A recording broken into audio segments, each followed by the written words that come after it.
হ্যাঁ ভাবি কিন্তু সেই ভাই সেই না তো সেই ভাই একটা সমস্যা আছে কিন্তু কি সমস্যা?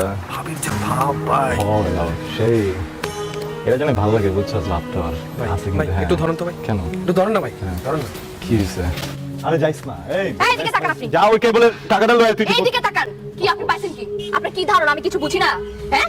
আপনার নিজের তো কোনো কাজ নাই। কুত্তার মতো সারাক্ষণ আমার পিছনে ঘুরতেছেন, আমি কিচ্ছু বলি নাই। এখন আপনি এলাকার সবাইকে লাগাই দিচ্ছেন আমাকে ভাবি টাকার জন্য। অফ কোর্স নট আপনি একটু ভুল বুঝতেছেন বুঝছেন আর মানে, এত গরম হয় না পরে যদি আগুন ধরে যেতে পারে ফাইজলামি করেন আপনি আমার সাথে?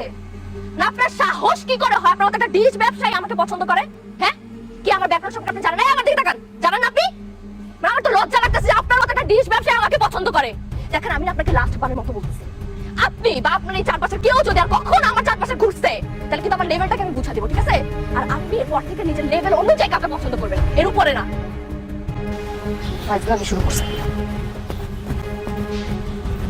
ওস্তাদ এটা কি হলো ওস্তাদ কি হলো যেটা সেটা হয়েছে বীজ ব্যবসায়ীরা দুনিয়ার কোন মেয়ে পছন্দ করবে ওস্তাদ আমার মনে হচ্ছে কি ওস্তাদ ভাবির মাথা একটু গরম আছে তো ভাবি কিন্তু ভালো আছে ওস্তাদ ভাবি খারাপ না ভাই খারাপ বীজ ব্যবসায়ী না ওস্তাদ এটা কি করলেন আমরা ডিশ ব্যবসায়ী হইতে পারি কিন্তু আমাদের ব্যবসা কি খারাপ ওস্তাদ এই এলাকায় আমাদের ফ্যামিলি কি খারাপ ওস্তাদ আমাদের ফ্যামিলি থেকে ভাবির বাসায় যদি প্রস্তাব নেওয়া যায় দেখেন ভাবির মা কিন্তু খুশি হয়ে যাবে প্রস্তাবটা লোভী কোন জায়গায় তুই আমার হ্যাঁ মানে আজম সাহেব রেডি সাজমটা জাতি কবি নাকি আমি কম আমি যদি এর জায়গায় কি করবো জানো টি শার্টটা দিয়ে প্যাচে আমার ঝুলাই দিব জায়গা আত্মা শুদ্ধ আটকাতে দিবে ওস্তাদ হ্যাঁ খারাপ চব্বিশ টানতে চান